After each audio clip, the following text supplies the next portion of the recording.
जय श्री राम दोस्तों हम बात कर रहे थे राजस्थान के इतिहास की।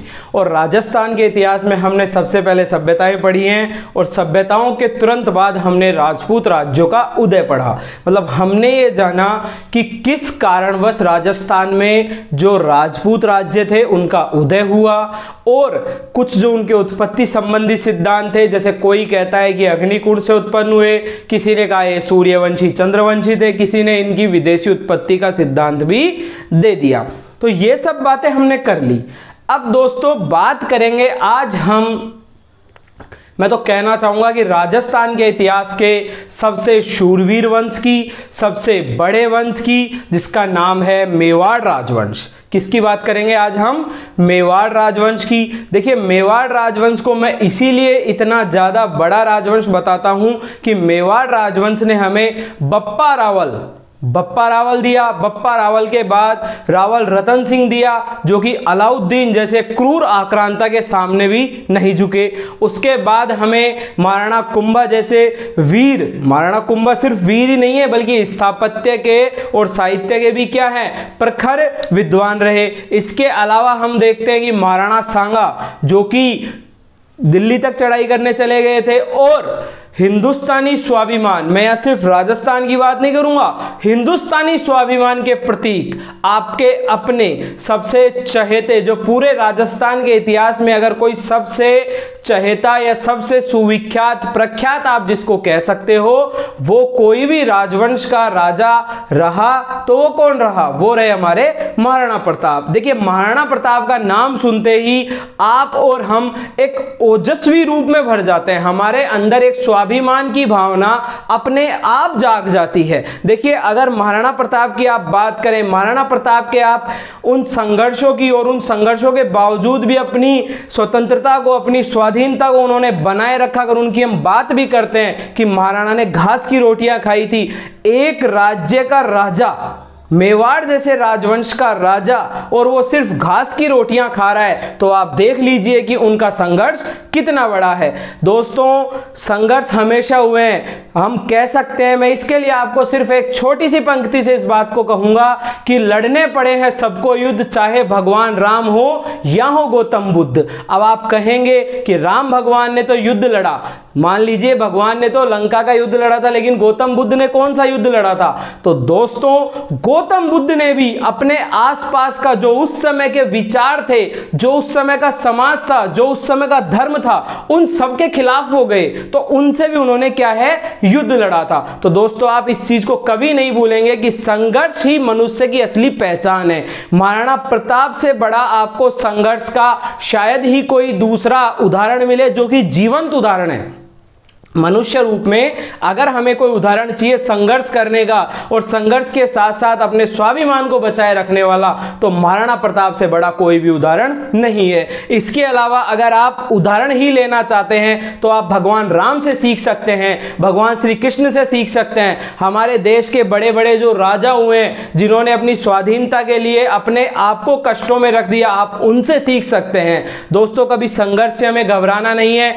एक परीक्षा अगर हम फेल हो जाते हैं तो यह मतलब नहीं है कि सारे दरवाजे हमारे लिए खत्म हो गए हैं। हो सकता है कोई दूसरा जो अच्छा दरवाजा था, जो काफी बड़ा दरवाजा है, जहां से हमारे लिए बड़ी संभावनाएं बनेंगी, वो हमारे लिए खुलने वाला हो। तो दोस्तों हमें देखिए संघर्ष करना है, लेकिन संघर्ष हमेशा सही दिशा में करना है। हमें क्या करना है? संघर्ष आप भी कर रहे हैं, हम भी कर रहे हैं, सभी कर रहे हैं। जो इस जीवन में है उसे संघर्ष करना है, पर संघर्ष की दिशा क्या होनी चाहिए हमें यह तय करना है।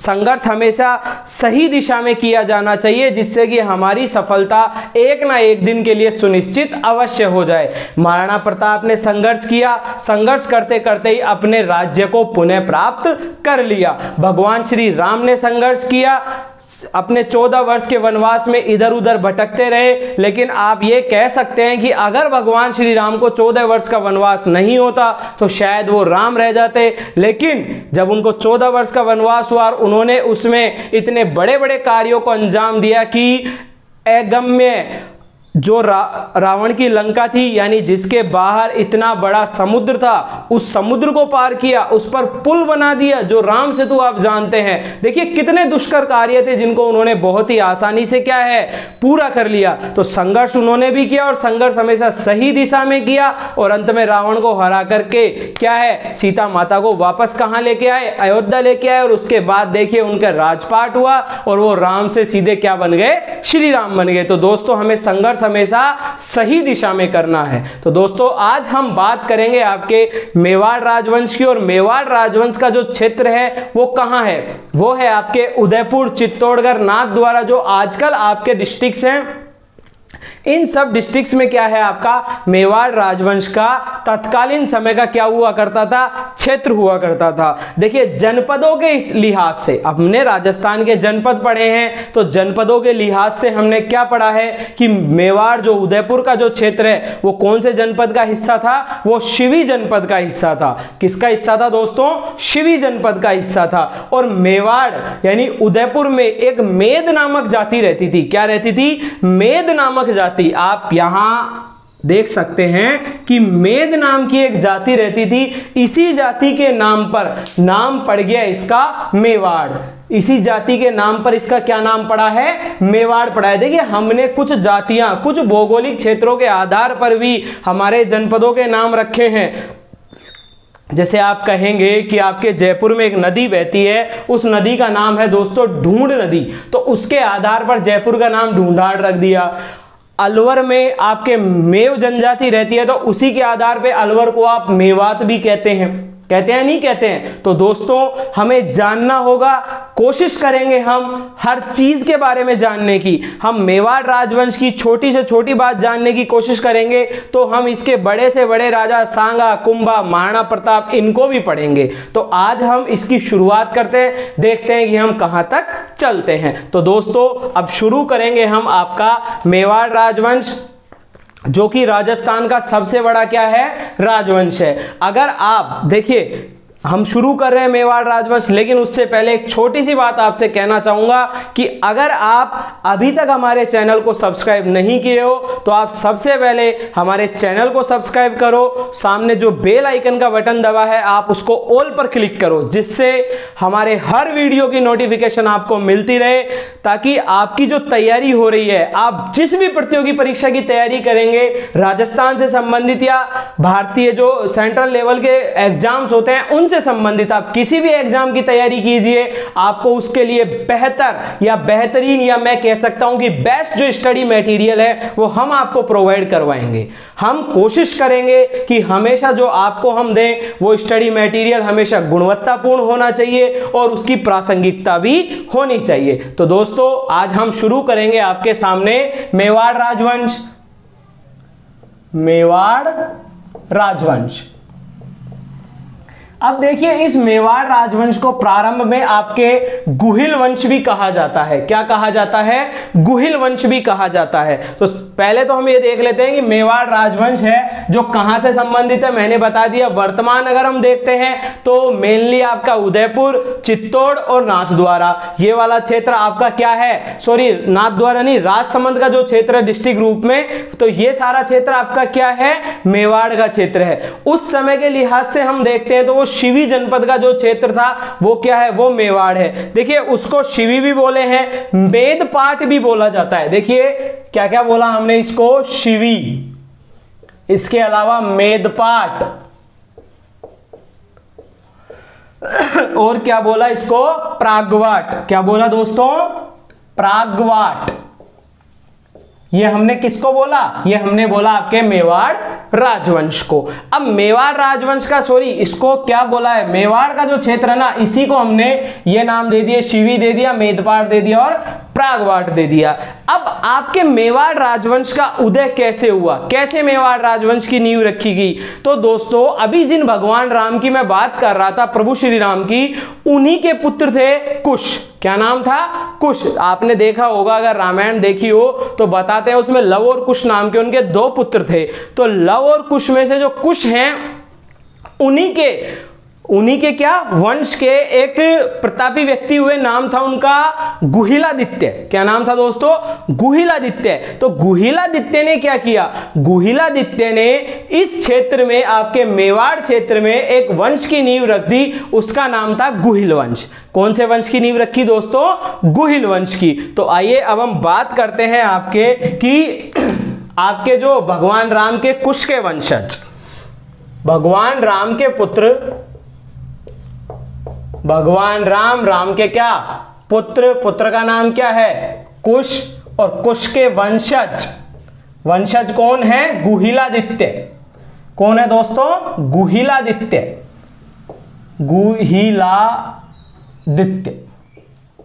इन गुहिलादित्य ने कब रखी? 566 ईस्वी में, 566 ईस्वी। इसमें क्या है? नींव रखी। किसकी नींव रखी? आपके इस मेवाड़ राजवंश की नींव रखी। लेकिन अब शुरू में देखिए, उसका पहला राजा ही गुहिलादित्य है, इसीलिए इसका नाम क्या हो जाएगा? गुहिल वंश। क्या हो जाएगा दोस्तों? यहां से अगर हम देखते हैं तो इनका नाम शुरुआत में क्या रहेगा? गुहिल वंश। क्या रहेगा? गुहिल वंश रहेगा। अब देखिए दोस्तों, हम ये देख रहे हैं कि आपका जो मेवाड़ राजवंश है, तो मेवाड़ राजवंश के बारे में भी कुछ उत्पत्ति के बारे में क्या है, इनके कुछ मत दिए गए हैं। उत्पत्ति से संबंधित क्या है? कुछ मत दिए गए हैं। तो यहां देख लेते हैं हम उत्पत्ति संबंधी मत। किसकी उत्पत्ति? इन आपके मेवाड़ राजवंश की उत्पत्ति संबंधी मत। तो देखिए, पहला मत एक व्यक्ति है आपका अबुल फजल। नाम सुना होगा ना, अबुल फजल। ठीक है, अबुल फजल जो व्यक्ति है, इन्होंने क्या सिद्धांत दिया है? तो इन्होंने कहा है कि ये ईरान के बादशाह नौशेखा के वंश से हैं। क्या कहा इन्होंने? ईरान के बादशाह नौशेखा के वंश से। देखिए, ये इनके खुद के क्या है? सिद्धांत हैं। ये कहीं भी प्रामाणिक नहीं है। नौशेखा के वंश से, ईरान का एक बादशाह है नौशेखा, उसके क्या है? वंश से बता दिए गए। कौन बता दिए गए? ये आपके मेवाड़ राजवंश वाले। इसके अलावा आपके कर्नल टोड, इनकी पुस्तक का नाम क्या था? Annuls and antiquities of India. इसके अलावा ट्रेवल्स इन वेस्टर्न राजस्थान, जो इनकी दूसरी पुस्तक थी, तो वो इनकी दो पुस्तकें हैं कर्नल टोड की, इंपॉर्टेंट। अब कर्नल टोड और दूसरे कौन हैं? वीर विनोद पुस्तक है ना, उसके जो रचयिता हैं श्यामल दास। क्या नाम है? श्यामल दास। इन दोनों ने क्या कहा है कि ये वल्लभी के शासक वंश से संबंधित थे। और वल्लभी कहां है? वल्लभी है दोस्तों आपके एमपी में। वल्लभी के शासक वंश से संबंधित, शासक वंश से संबंधित। किनको बता दिया? आपके मेवाड़ राजवंश को। इसके अलावा आपके एक विद्वान है डॉक्टर गौरी शंकर ओझा। क्या नाम है? डॉक्टर गौरी शंकर ओझा। और एक और इतिहासकार है, उनका नाम है डी.आर. भंडारकर। क्या नाम है दोस्तों? DR. Bhandarkar. DR. Bhandarkar. DR. Bhandarkar. DR. Bhandarkar जो है, इन्होंने क्या बोल दिया? इन्होंने बोल दिया कि ये तो क्या है? ये तो आपके ब्राह्मण गोत्रीय हैं, तथा ये कहां से आए हैं? आनंदपुर साहिब से। और आनंदपुर कहां है? पंजाब में। कहां है? पंजाब में। कल भी बताया था ना मैंने आपको, जब राजपूत राज्यों का उदय बताया था, तो कहा था कि पंजाब से जो मालव आए थे वो आ गए थे राजस्थान में। तो यहीं से हम देख रहे हैं डी.आर. भंडारकर का जो मत है, और ये मत कहां से लिया है इन्होंने? आहड़ अभिलेख से। आहड़ अभिलेख के आधार पर इन्होंने क्या है? ये बताया है। क्या बताया है? कि या तो ये ब्राह्मण है, सॉरी, बताया कि ये ब्राह्मण एवं आनंदपुर से आए हैं। आनंदपुर साहिब जो आपके पंजाब में है, वहां से आए हैं। इनके बारे में ये मत दे दिया। अब जो आनंदपुर से आए हैं, देखिए, इसके लिए इन्होंने दो और लेखों के बारे में बताया कि इन दोनों से मुझे इसकी जानकारी मिली है आनंदपुर से आने की। तो वो कौन कौन सा है? एक तो आपका कुंभलगढ़ प्रशस्ति। कुंभलगढ़ प्रशस्ति, और एक क्या है आपका एकलिंग महात्म, एकलिंग महात्म। तो ये इनके बारे में क्या है बता दिया इन्होंने, किसने, डी.आर.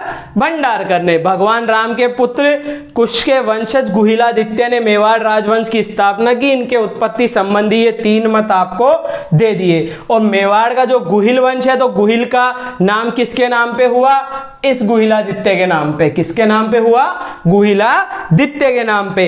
अब हम इसके बाद देखते हैं कि जो आपके मुहणोत नैन्सी हैं और कर्नल जेम्स टोड हैं, वो गुहिलों की 24 शाखाएं बताते हैं। कितनी शाखाएं बताते हैं, 24 शाखाएं बताते हैं। कौन कौन, मुहणोत नैन्सी और कर्नल जेम्स टोड। तो वो हम देख लेते हैं एक बार, नैन्सी और जेम्स टोड क्या कहते हैं।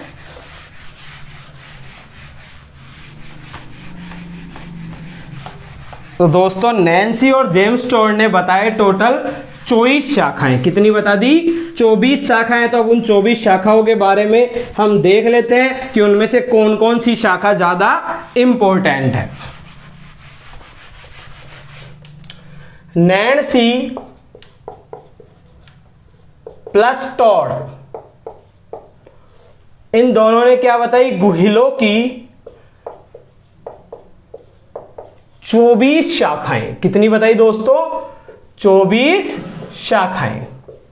अब इन 24 में से जो 4-5 इंपॉर्टेंट है वो हम देख लेते हैं। कौन कौन सी बताई इन्होंने बताई गुहिलों की 24 शाखाओं में से कल्याणपुर की,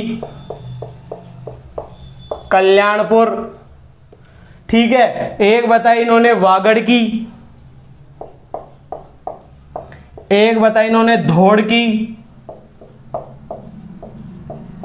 एक बताई इन्होंने चारसू की, ठीक है। एक बताई इन्होंने काठियावाड़ की। कहां की बताई, काठियावाड़, गुजरात की।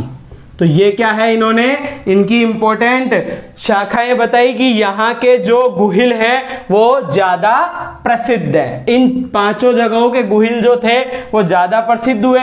मेवाड़ के तो हो ही गए, उनके अलावा बता रहे हैं कि आपके कल्याणपुर के, वागड़ के, धोड़ के, चाटसू के और काठियावाड़ के क्या है, ज्यादा प्रसिद्ध हो गए। कौन कौन, आपके गुहिल। अब देखिए आपके आए गुहिलादित्य आए, ठीक है। गुहिलादित्य 566 में आ गए। तो उसके बाद उनके कुछ उत्तराधिकारी होते हैं। तो हम देख लेते हैं कि गुहिल के उत्तराधिकारी, गुहिलादित्य के उत्तराधिकारी, क्योंकि इनके बारे में कुछ खास जानकारी है नहीं तो सिर्फ हम इनका नाम लिख लेंगे, क्योंकि ज्यादा इंपॉर्टेंट भी नहीं है, इनमें से कोई प्रश्न भी नहीं पूछता है। तो कौन कौन है, एक है शील, एक है अपराजित। इनका प्रश्न वैसे नहीं पूछेगा, लेकिन प्रश्न क्या हो जाता है कि कई बार इनका एक सीक्वेंस रखवा लेते हैं। और जैसे गुहिलादित्य और बप्पा रावल के बीच में 2 और दे दिए। अब 2 में सीक्वेंस रखवाएंगे कि पहले कौन आया था।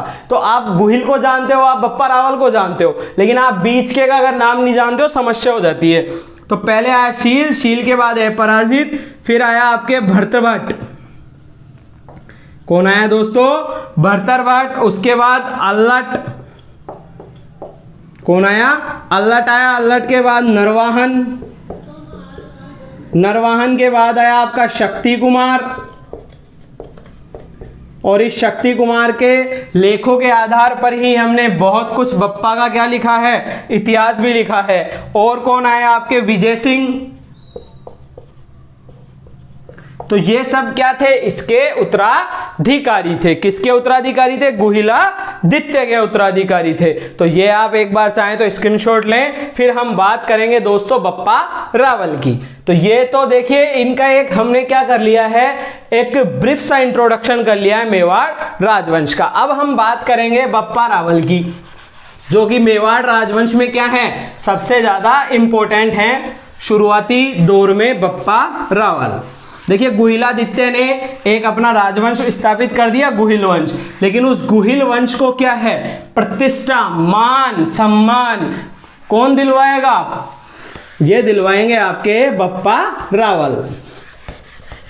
तो आइए दोस्तों अब बप्पा रावल की बात कर लें।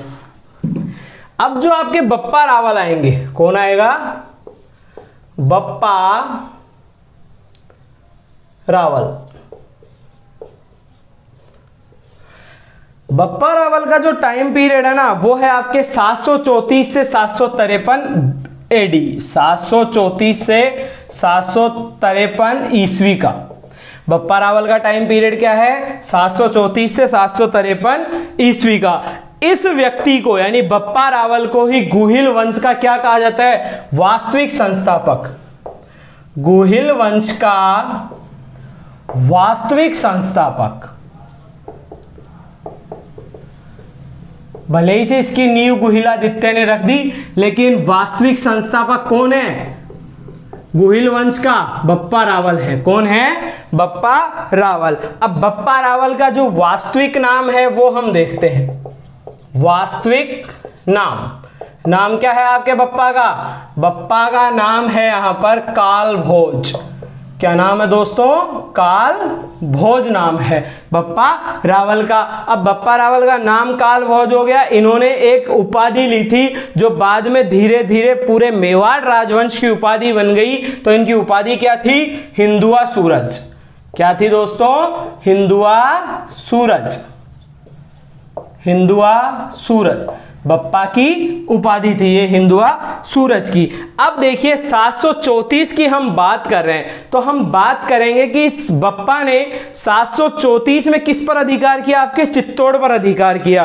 किसको हराया? तो उस समय चित्तौड़ पर मौर्य वंश का शासन था और मौर्य वंश के शासक का नाम क्या था? मानमोरी। क्या नाम था? मानमोरी। तो बप्पा के लिए लिखेंगे हम कि 734 में मानमोरी मौर्य को परास्त कर, मौर्य वंश का था ना, तो मानमोरी मौर्य को परास्त कर नागदा को राजधानी बनाया। नागदा को राजधानी बनाया। किसने बनाया? बप्पा ने। नागदा को क्या बनाया दोस्तों? राजधानी बनाया। अब बप्पा की जो मृत्यु थी ना, वो भी कहां हुई थी? नागदा में हुई थी। कहां हुई थी? नागदा में हुई थी। जब हम नागदा की बात करेंगे तब हम देखेंगे कि बप्पा ने क्या किया था? नागदा को अपनी राजधानी बनवाया। अब कहां पर? आपके वहीं मेवाड़ में यानी उदयपुर में एकलिंग जी महाराज का क्या है? मंदिर बनवाया। क्योंकि जो मेवाड़ के राजा है ना, वो क्या कहते हैं कि हम यहाँ के राजा नहीं है, राजा तो कौन है? एकलिंग जी हैं। और एकलिंग कौन है? भगवान शिव हैं। तो यानी एकलिंग क्या है? यहाँ के राजा हैं और हम उनके क्या हैं? दीवान हैं। ऐसा कौन कहता है? ऐसा कहते हैं आपके मेवाड़ राजवंश के सभी राजा कहते हैं। तो नागदा में क्या है? इन्होंने इनको अपनी राजधानी बनवाया और यहां पर कैलाशपुरी में एकलिंग जी, किसका? एकलिंग जी का। और एकलिंग जी किससे संबंधित है? लकुलीश संप्रदाय से। जो शैव संप्रदाय है उसमें जो लकुलीश शैव संप्रदाय के संस्थापक है ना, तो उन्हीं का क्या है? ये मंदिर है। तो एकलिंग जी, या आप कहें तो लकुलीश का क्या बनवाया? मंदिर का निर्माण करवाया। लकुलीश का मंदिर निर्माण करवाया। मंदिर निर्माण करवाया। और ये क्या है? ये इनके क्या है? कुल देवता है। एकलिंग जी क्या है? इनके कुल देवता। और ये जो एकलिंग का मंदिर है ना, इसी मंदिर के पीछे, इस एकलिंग मंदिर के पीछे, इस मंदिर के पीछे आदि वराह के मंदिर का भी क्या है? निर्माण करवाया। इस मंदिर के पीछे आदि वराह के मंदिर का निर्माण किसने करवाया? बप्पा ने करवाया। आदि वराह के मंदिर का निर्माण, आदि वराह के मंदिर का निर्माण। और ये जो बप्पा थे ना दोस्तों, ये एक ऋषि थे, उनका नाम था हारित ऋषि। उनके क्या थे? शिष्य थे। हारित ऋषि के क्या थे? शिष्य। देखिए ऐसी एक किंवदंती है, ऐसा कहा जाता है कि इन हारित ऋषि के माध्यम से ही बप्पा रावल को भगवान शिव के क्या हुए थे? साक्षात दर्शन हुए थे। बप्पा रावल को क्या हुए थे? भगवान शिव के साक्षात दर्शन हुए थे, ऐसा माना जाता है। ऐसी क्या है? किंवदंती है। क्या है? किंवदंती, यानी एक मुंह बड़ी बड़ी बातें हो जाती है ना कि भाई ऐसा हुआ था, ऐसा हुआ था, तो ये किंवदंती हो जाती है, कई मुंह में एक बात पहुंच जाती है जब। तो अभी हम बप्पा की ही बात कर रहे हैं, और बप्पा की बात करते हमने ये तो देख लिया है कि जो आपके बप्पा रावल हैं, तो बप्पा रावल किसके शिष्य थे? हारित ऋषि के। अब देखिए बप्पा के बारे में एक और इंपॉर्टेंट फैक्ट है कि जो मेवाड़ राजवंश है, मेवाड़ राजवंश में सबसे पहले जो गोल्डन कॉइन थे यानी सोने के सिक्के थे, वो किसने चलाए थे? वो आपके बप्पा रावल ने ही चलाए थे। किसने चलाए थे दोस्तों? बप्पा रावल ने। तो वो भी हम देख लेते हैं कि मेवाड़ राजवंश में सोने के सिक्के किसने चलाए? बप्पा रावल ने चलाए। मेवाड़ में सर्वप्रथम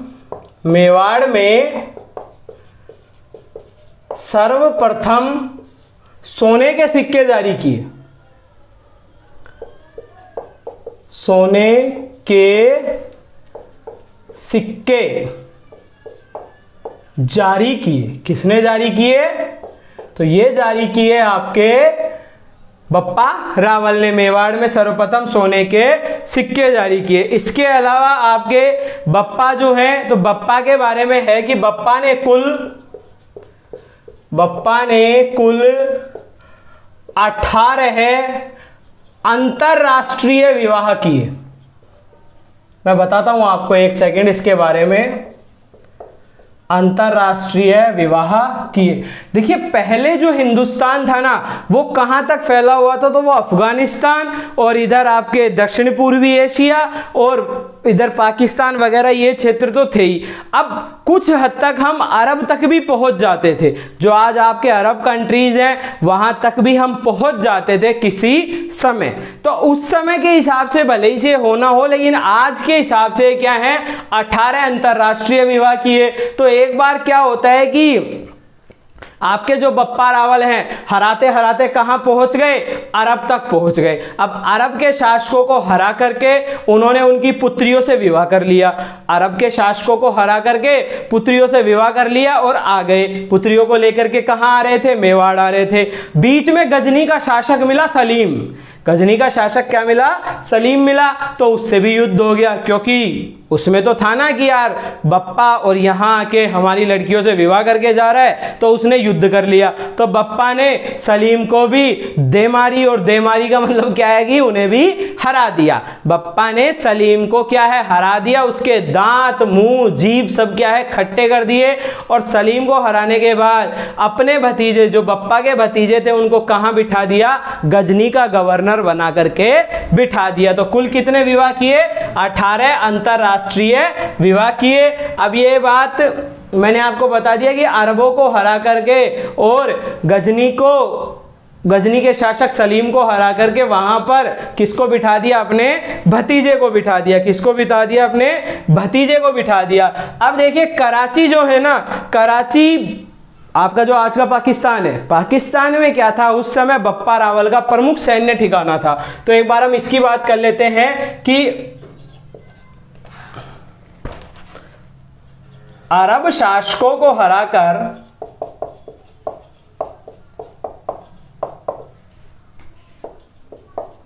उनकी पुत्री से विवाह,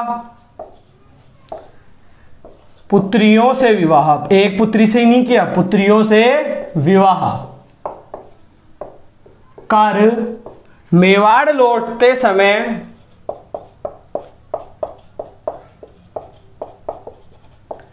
गजनी के शासक सलीम को परास्त किया।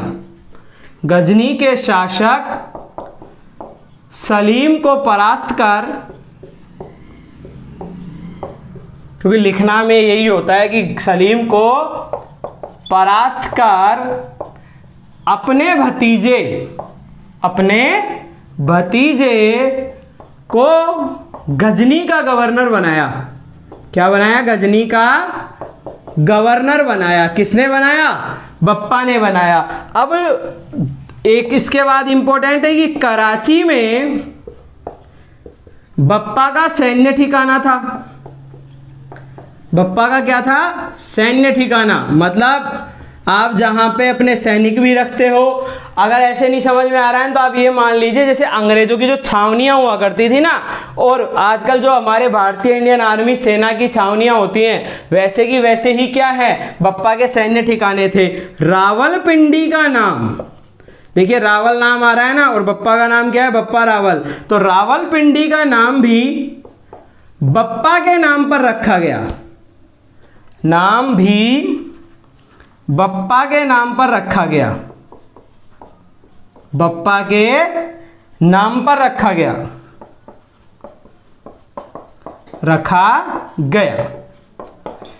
तो ये क्या है? आपके बप्पा रावल के बारे में मैंने कुछ बातें बताई। अब देखिए बप्पा के हम देख रहे हैं कि यार बप्पा ऐसे कर रहा है, बप्पा वैसे कर रहा है। तो आइए बात करते हैं ना कि बप्पा में शक्ति कितनी थी। बात करें हम कि बप्पा में शक्ति कितनी थी, तो अब हम देख लेते हैं बप्पा की शक्ति। वह बप्पा ने ये सब किया, ठीक है, तो इतनी शक्ति कहां से आ रही है? तो बप्पा ऐसे ही नहीं था। बप्पा क्या करता था कि बप्पा एक साथ 4 बकरे खाता था। कितने बकरे खाता था दोस्तों?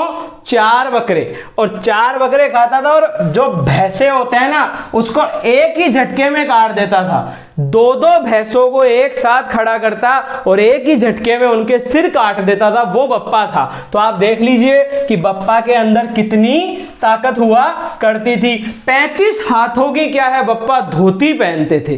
क्या करते थे? 35 हाथों की धोती और 16 हाथ, यानी 16 बार इतना बड़ा उनका सिर्फ एक वो दुपट्टा टाइप का हुआ करता था। किसका?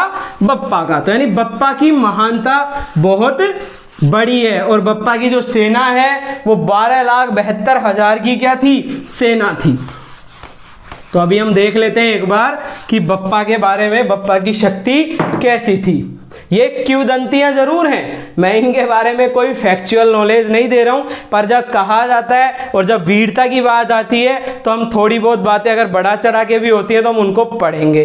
तो दोस्तों देखते हैं बप्पा की शक्ति संबंधी किंवदंतियां क्या है? किंवदंतियां। अब बप्पा की शक्ति के बारे में कहा क्या क्या जा रहा है कि एक झटके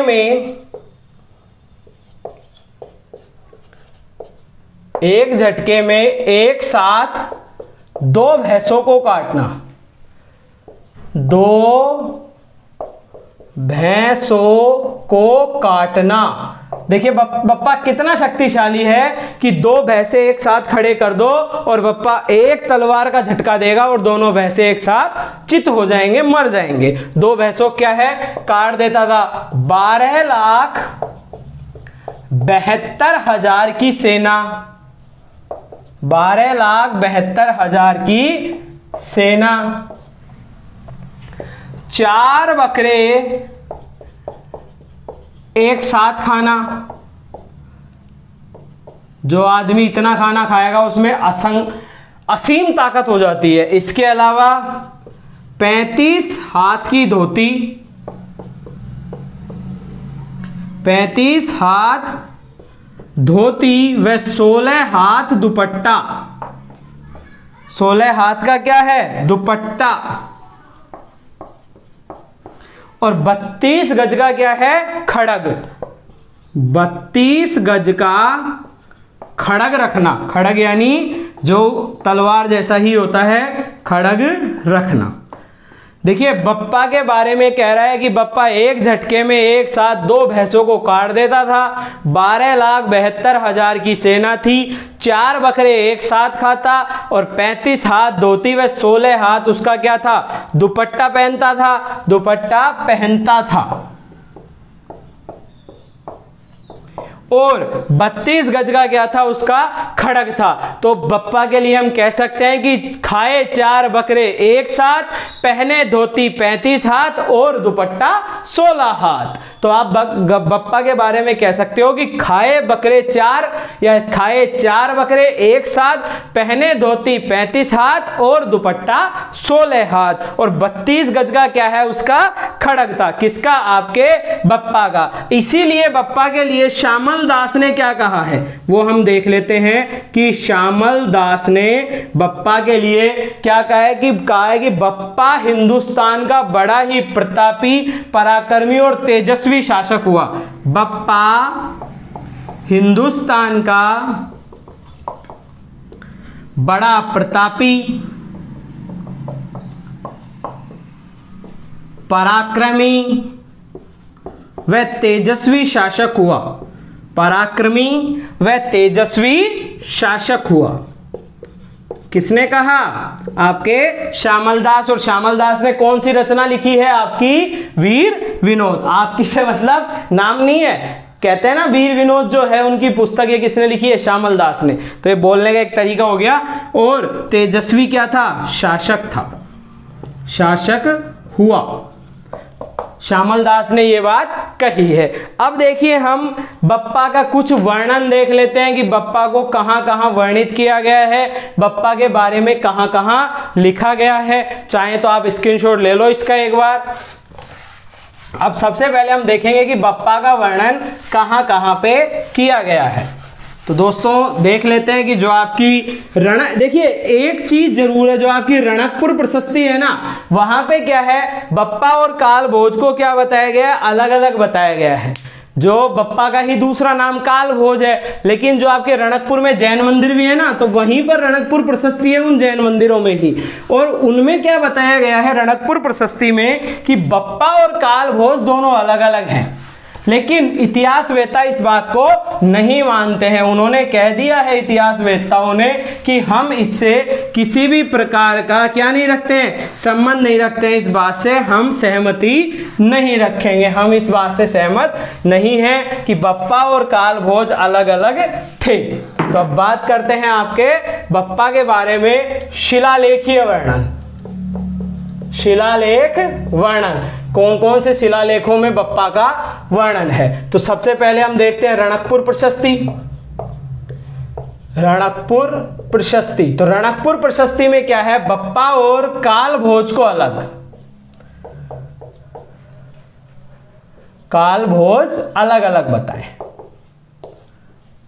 अलग अलग बताए हैं रणकपुर प्रशस्ति में। कहां पे दोस्तों?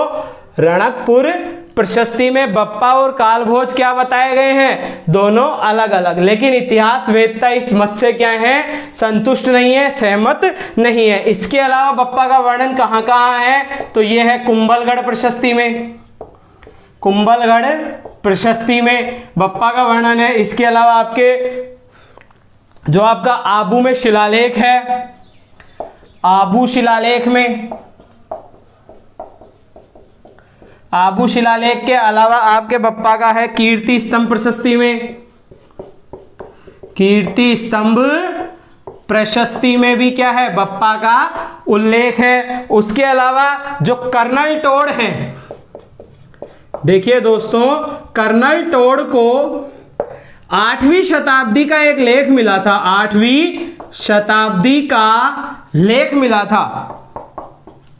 उस लेख में क्या है? मानमोरी, जो मानमोरी मौर्य थे उसका क्या है? नाम था। शताब्दी का लेख जिसमें मानमोरी का वर्णन, मानमोरी का वर्णन था। और मानमोरी को आप जानते हो ना, मानमोरी कौन है? इसी को तो हरा करके 734 में बप्पा ने किस पर अधिकार किया था? बप्पा ने अधिकार किया था आपके किस पर? बप्पा ने अधिकार किया था चित्तौड़ पर, मानमोरी को हरा करके। तो उसका वर्णन था। इसे टोड ने समुद्र में फिकवा दिया। कहां फिकवाया? समुद्र में फिकवा दिया। तो ये थे आपके बप्पा रावल। अब 753 में बप्पा की नागदा में कहाँ हुई? मृत्यु हुई। बप्पा की नागदा में मृत्यु, और नागदा में ही क्या है? बप्पा की समाधि है। नागदा में एकलिंग जी मंदिर से, एकलिंग जी मंदिर जो है ना, उससे 1 मील दूर क्या है? बप्पा की समाधि है। बप्पा की समाधि है, और वो कहाँ पे है? आपके नागदा में ही है। बप्पा की क्या है? समाधि है। कहाँ? 1 मील दूर। और 753 में क्या हुई? आपके बप्पा की मृत्यु हो गई। अब हम देखेंगे कि बप्पा के उत्तराधिकारी कौन है, तो वो और देख लेते हैं हम कि बप्पा के उत्तराधिकारी कौन है। इसके बाद हम जो बप्पा के उत्तराधिकारी होंगे उनकी भी बात करेंगे। तो पहले हम देखते हैं कि बप्पा के जो उत्तराधिकारी हैं, क्या उनमें से कोई ऐसा भी है जो कि बात करने लायक भी है, यानी उसने कोई ऐसा बड़ा कार्य किया या नहीं किया। तो बप्पा के उत्तराधिकारी, तो बप्पा के उत्तराधिकारी कौन है दोस्तों? शिलादित्य। क्या नाम है? नाम देखिए बड़े बड़े हैं। शिलादित्य, शिलादित्य हो गया एक। दूसरा कौन है? अपराजित, मतलब पराजित ही नहीं होगा, बाकी काम ऐसे कोई बड़े किए नहीं। इसके बाद है कालभोज, खुम्माण,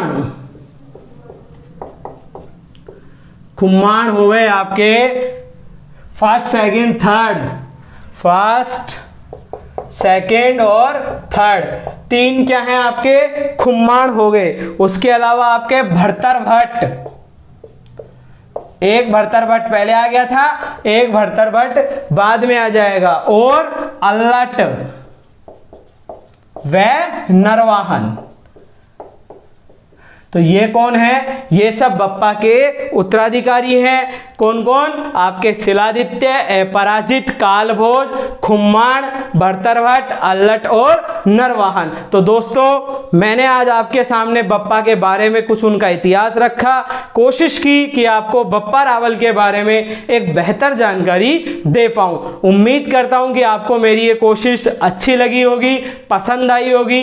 पसंद आई है तो आप वीडियो को लाइक कर देना, और हमारे चैनल करियर मेकिंग इंस्टीट्यूट को सब्सक्राइब जरूर कर लेना। साथ में दोस्तों आप जितना हो सके इन वीडियोस को अपने दोस्तों तक शेयर करो, ताकि वो सब भी हमारी जो एक कोशिश हो रही है आपको एक बेहतरीन चीजें अवेलेबल करवाने की, प्रामाणिक पाठ्य सूची प्रामाणिक अध्ययन सामग्री अवेलेबल करवाने की, वो क्या हो? वो सफल हो जाए। दोस्तों मैं यहाँ पे जो भी बात करूंगा उनमें से एक भी बात किसी भी प्रकार की गाइड से संबंधित नहीं होगी। आपको सिर्फ और सिर्फ राजस्थान ग्रंथ अकादमी और राजस्थान हिंदी ग्रंथ अकादमी, इन 2 की पुस्तकों से संबंधित ही बातें बताई जाएंगी, ताकि साथ में आपके जो RBSE राजस्थान बोर्ड होता है उसमें जो लिखा है वो भी आपके काम का होता है, तो वो भी आपको बताया जाएगा। किसी गाइड की यहाँ पर जो आपके सामने अध्ययन सामग्री है उसमें कोई महत्व नहीं होता है। तो दोस्तों धन्यवाद आपको।